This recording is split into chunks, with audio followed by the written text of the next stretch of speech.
This is Bryan Hendricks with the Arkansas Democrat Gazette with Bob Rogers of Maumelle, who just recently got back from Africa from a great safari. And that's something, Bob, that a lot of us in Arkansas always have wanted to do, and something you've looked forward to for a long time. Never thought I'd be able to do it. You know, it presented itself kind of fun. It's kind of funny the way it happened. A friend of mine lives up in Kansas City, and he's a member of the Kansas City Safari Club there.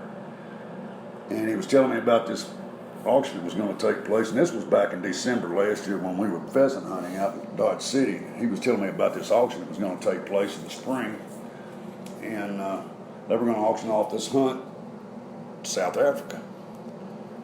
And I asked him, I said, well, what do you think it'll go for? He says, $1,500 to $2,500, which is just dirt cheap.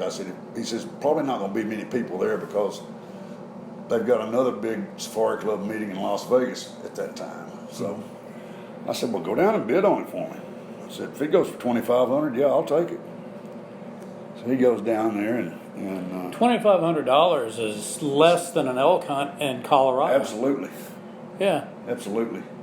You can't even talk to a guide for $2,500. No. And an elk hunt in Colorado, you get a decent bull, it's about an $8,000 deal. Yeah, so $2,500 is so. Yeah. And you got that. I got it for $750. You got to be kidding me. No, I did. I got it for $750. $750 is a walleye fishing trip in Colorado, or trout or something. For that, I got an impala, a springbuck, and a black wildebeest. So those three were included? They were included. Okay. In the $750. Wow. That was the second safari, the second hunting club we went to there. Is where I killed those animals. What was the name of that place? That was Southern Cross Safaris. Okay. And we flew from Johannesburg down to Port Elizabeth. And the PH picked us up there, and it was about 3 hours out of Port Elizabeth, back west of Port Elizabeth, to the hunting lodge. Okay. And it was a 20,000 acre spread. But it was high fence, but 20,000 acres, they got pretty much you don't a lot see, of room to roam. Yeah, you don't see the fences too well. Yeah. Right. But, so the first place we went to was Wintershuck Safaris. Okay. And where was that? it was about an hour plane ride out of Johannesburg back to the west. It was right below. We were in the southern part of the Kalahari. It's basically what we were. So did you go? You got the three animals that were included, in the hunt. Did you? The kudu, I guess, was. It was not included. All right. The kudu I killed was it was $2,800 for the kudu. The black springbuck was $450, and the warthog was $300. So, all right, you got the hunt for $750. Your airfare. What was the total price of everything? Going to and getting back, stepping off the plane back in Little Rock. How much did you spend? The airfare was about $2,500, and my trophy fees and lodging was $4,300. Okay. So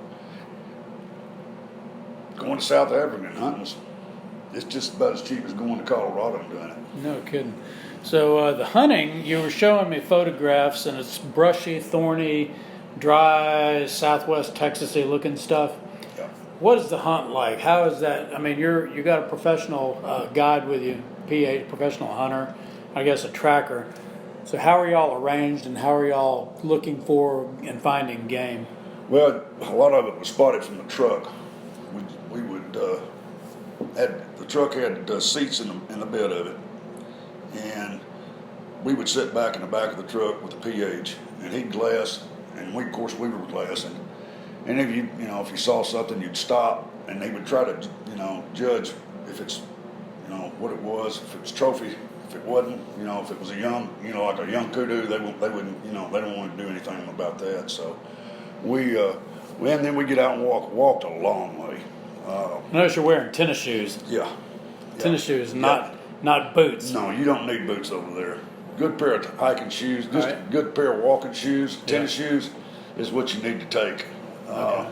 the weather was fabulous. It would get in the 30s at night and highs 70 to 75 during the day. It's wintertime down there now. Okay. And the first place we went to was in the right in the southern part of the Kalahari Desert, and it was sandy. It was like walking on a red sand beach everywhere you went. And they had to feed the animals. Hadn't had any moisture over there, and the way it rained, and I don't know when. But they have water. They have wells dug, and they water them. They take care of them. If it wasn't for what they were doing, there wouldn't be anything there. Yeah. But it was real flat. It was real sandy. And the second place we went to, which was the Southern Cross Safaris, it was mountainous and rocky. Totally two different terrains, but they were both very dry. Very dry. I don't know how much. I think they said their rain totals over there are like 14 inches a year. We were looking at some animals on your photo logs here, and you got white rhinoceros and giraffe. Yeah. And what all stuff was there? And Well, they had sable. yeah, They had white rhinos, Cape buffalo, kudu, waterbuck, springbuck, roan. They had Monty buck. They had what a lot of people call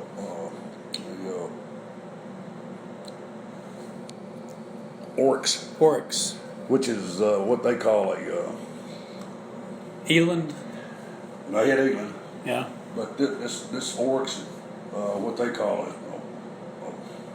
I can't remember what the heck it was, but it's an oryx. It's got great big long horns on it. Yeah. They were pretty much everywhere. There wasn't any cats, no cats there. Yeah. Talk about that. You had some observations about that. Well, the line that happened to wander out of Kruger over there That the dentist guy that got. the dentist killed has done more harm to the lions in Africa than anything that's ever happened, because now it's illegal to kill one of them and bring them back to the States. So therefore, those hunting ranches and private hunting clubs over there, they don't feed them anymore. But how do they keep them from preying on the game that they have for pay, though? That I can't tell you. All I know is that I guess those lions, if they're in a game ranch, they're not used to hunting. They're used to being fed. Right. And they probably, their hunting skills probably aren't that great. But The one that you showed, there's a photograph of a guy that had one, and that was a really poor-looking cat. yeah, they've got a saying over there: if it doesn't pay, it doesn't stay. Yeah. And since they banned cats, any cat, leopards, lions, anything, you can't bring them back in the States anymore. So therefore, they're not taking care of them because nobody's over there hunting them. Right. So to a white rhino would cost how much to if you wanted to? if you want to kill one of them, it's $75,000. $1,000. Wow. And can you bring a white rhino back to the States? Yeah. Okay. Yeah. You can have one mounted and bring it back. All right. So you decided to get you didn't, but say you decided to that maybe your bank account could handle that, and you'd like a white rhino. So $75,000 to pull the trigger. That's pulling the trigger. Yes. And then, how much is the trophy fee and the fee to get it back to the States? Well, the $75,000 is the trophy fee and the kill. Okay. Now, the mounting on a white rhino, Yeah. I've got a price list here. If I can pull it up. Oh, it's on my phone. All right. So I can tell you what these things cost to mount. So it may not be. You may not be able to bring them back in. Shoulder mount replica is $32.50 for a mount. $3,250, $3,250. Wow, that's pretty. Okay. If you want to shoulder mount on an elephant, it's $57.50. So you're into a white rhino for about $80,000. Yeah. And that is the money that goes to pay for wildlife management in Africa. Right. Period. They don't have hunting licenses. No. And they don't have Pittman Robertson tax money and No. all the things that we have here in the States. Those game ranches, they have to sustain themselves. So hunting fees pay sustains for it them. all. Okay. Yeah. A lot of people don't understand that. And they have to feed year round. Yeah. They don't have enough vegetation for these animals for them to be sustainable year round on a ranch like that. It just doesn't rain enough for them. But I'll give you that kudu is $880 to have a shoulder mount. Which really is not that expensive. No, that's right. It's Because if you were to do that, probably with a local taxidermist, that would probably be double or triple that, I would think. I would think, because they'd have special order forms, Sure. the forms and everything, Right. and they're not familiar with how the hides work. They salt all these hides. You kill them at the game range. They take them in, they salt the hides and the heads, and everything's salted, and then it's preserved, and then the taxidermies will come around and pick up the animal, the hides and everything, to have them mounted. So when you meet your professional hunter and everything, and he's used to dealing with all kinds of people, how do you establish a relationship with that person and get off on the right footing? You just kind of feel him out, and he'll ask you a lot of questions about where you come from, how things are where you live, and then just start exchanging ideas. And then, But what he's interested in knowing is, number one, I guess, if you can shoot, yes, and number two, can you shoot, and number three, are you safe? Can you handle a gun safe? Right. Yeah. If you can shoot, he's going to want to know all of that, so he'll know how hard he's got to work to get you in range. If you feel comfortable shooting at 200, that's so much better for him. Right. But if you're a 100-yard shooter, he's going to work harder to get your animals for you. So talk about that a little bit, about how you have to approach these animals, because they're probably used to seeing people being on a game ranch, but at the same time, they still are wild animals. Yes. Yeah. These animals are actually wilder than they are in the national parks, because nobody's hunting in the national parks over there now. Right. They can just pull up in a truck and everybody can start snapping pictures, and the animals will just sit there and let you do it. These animals, they see you coming, they see that truck coming, they're getting out of Dodge, they're moving on. Yeah. So what you'll do is you'll stop, and if he thinks that there's a good possibility of finding an animal 400 yards down this path, then he'll stop the truck and you'll ease into that area, and you walk single file. He leads you out, and then it's the hunter second, and then the tracker's behind. And that's why when you watch Safari Club TV, you've always got They walk single files. That's the way there's only one profile for them to pick up. Got it. Yeah. So, that's the way you go. And then when he gets within range, they set up. That's a shooting stick that sits on. It's kind of like a tripod they put down that you rest your gun on, and you shoot off of that. And I went to Bass Pro and bought one before I went over there and practiced with it. Because it's not the easiest thing in the world to do. You've got to find most people, even though you think you got a good wrist, that crosshair is still moving pretty good in there. And you are probably breathing kind of hard from the walk. Yep. And from the excitement. Yep. And I found when you take those sticks, when you set your rifle on it, if you'll push down with the front of your rifle, it'll help you steady everything a whole lot better. Yeah. But sitting there, if you don't, I found myself, I was wobbling quite a bit with it. You don't wobble from the front, you wobble from the back. Right. From your shoulder. But it worked out fine. I didn't have any trouble with it. Once I shot enough over here with it, I went over there, and I felt pretty comfortable doing it. You mentioned that you were using 300 Winchester Magnum and 22 250, which a lot of people would be surprised at, because you think Alaska, you're thinking 375 H&H Magnum and all that kind of stuff. I killed the kudu and the springbuck, the black springbuck, with a 30-06. I'll be darned. And were they using Mausers or? It was a Mauser type. It's a Howa. Yeah. It was a Howa rifle. Okay. But the second place we went to, he was shooting a 300 Win Mag, and it had a silencer on it, and it cut the recoil down on that thing about where it's like a 243. and it was very accurate. And I killed the black wildebeest and the impala and another springbuck with it. How I know when I went to Argentina to dove hunt, I set myself a limit on how many. I had a budget on how many shells I was going to shoot, and when I hit that, I was done. And they love for you to shoot, you know. Oh, yeah. And how much self-discipline does it take in Africa to, you know what you're going to spend, but suddenly your eyes get big and you think, well, man, I might not ever have another chance to take this. And, you know, how do you keep yourself from, you know, getting yourself in a financial bind? Well, you first of all, you got a PH there. Ask him, what's it going to cost to shoot that? Yeah. And then sit there and think about it for a second, but you're not going to have long to think about it because that animal's not going to give you that much of a chance to, you know, to count, you know, do a check on your bank account. Right. The best thing to tell people if they go over there, be opportunist. If something presents itself and you think it's a nice trophy, ask the PH, you know, what it cost, and have a general idea before you go over there about what you're willing to spend. But now, if you see a great trophy over there, heck, you know, go for it. So I'm probably never going back. That's a 16.5-hour plane ride from Atlanta to Johannesburg. I was going to ask you You that. know? How long does it take to recover just from the plane ride?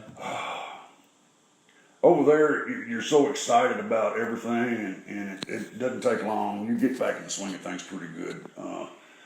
When you get on that plane to come home, your goose is cooked. You're tired. And How long does it take to recover? How many days do you have to sleep? It took me about 4 days after I got Really? back. Okay. Yeah, it took me about 4 days because number one, jet lag's caught up with you, and number two, you're already tired from all the walking and everything you do, and that plane ride will absolutely wear you out. So how was the food going over and coming back? Terrible? Terrible. Airplane food. Yeah. Okay. You know, McDonald's would make a killing on one of those places. So, you know, for the people that are sitting here thinking that they've seen the books and the magazines and they've seen it on TV, but what is it actually like to put the soles of your shoes in African soil and actually stalk one of these animals and take part in that adventure? It's unreal. It's just absolutely unreal. You know, we grew up hunting whitetails here. Mm-hmm. You sit and wait on them. You don't stalk them. Right. Everything over there is a stalk hunt. You stalk everything, and you learn how to be quiet. And let the PH give you some advice. Let the PH worry about the animal. You worry about where you're putting your feet, because you don't want to step on something, a twig or something, and make a sudden noise, and it blows everything. Right. So I concentrated on where I was putting my feet. But it was so much fun, Bryan. It was a trip of a lifetime, you know. And if you get a chance to do it, do it. You know, it's just as cheap as going to Colorado elk hunting. Yeah, it is. You know, it really is. So I know a big thing for me would be to try to establish a rapport and try to get the PH's respect. And how hard was that to do? And when you did it, what was that like? The first PH we had, Willie was a great guy. They're all basically, he was German, but he had been working as a PH since he was a teenager, and he was in his 40s. Great guy, real easy to talk to, you know. And you know, if you didn't feel comfortable, stop, say, I'm not comfortable with shot, Willie. You know, let's find another one. Okay. He would, you know, he liked to, you know, in the afternoon we got back in, we'd sit around, have a drink, and we talk about what we did. And he was real accommodating, real nice guy. He was interested in things that were going on over here as well. I mean, they really keep up with our politics and things that are going on over here. So it's kind of a mutual thing. You're trying to feel each other out. But they're real personable. Most of them are. You're not going to find a bad PH over there, because they're going to send somebody out there that puts their best foot forward, because they want your business. They want you to come back. Right. You know, so they're going to have somebody out there that's easy to talk to and kid with. We kidded with him all the time. You know, I got on him because he's wearing shorts every day. Get up at 30 degrees in the morning, he's got a pair of shorts on, you know. Right. But it was it was real easy to talk to him and the other PAs. They were good guys, and they want you to have a good time. That's above all. They want you to have a good time. So they're not gonna have a bad attitude. They're gonna be a real kind of class guy. Well, what would be, one thing that we haven't talked about that somebody should know as they're preparing for something like this or considering it, and when they get there, what do they need to know? Well, they don't need to take a gun. Yep. You can shoot their guns. And if you take a gun over, you got to go through customs with it. And you got to worry about how was it treated on the plane, how when they unloaded it, how long is it going to take me to get it sighted back in? Go over there and shoot their ammunition and their guns. It's just, it doesn't take long. They'll take you out to the range and let you shoot. Get used to it a little bit. What kind of ammo did they use for the various things that you? Well, I killed that warthog with a 22-250. I killed the kudu and springbuck with a 30-06. Yeah, was there anything? 150 grain. But there wasn't anything special about the ammo. No, it wasn't anything special about the bullet construction. Winchester PowerPoints from. Yeah, that's basically what it was. If you're hunting something that's dangerous game, they're going to shoot a bonded bullet or a solid. Yeah. But for plains game, just a regular old, point and soft point. That's mainly what they shoot. Okay. Well, we have been hunting in Africa with Bob Rogers, and I tell you what, it's something I've always wanted to do, and maybe someday I will, but people out there that are listening to this, go ahead and get you some of that. This is Bryan Hendricks with the Arkansas Democrat Gazette signing off.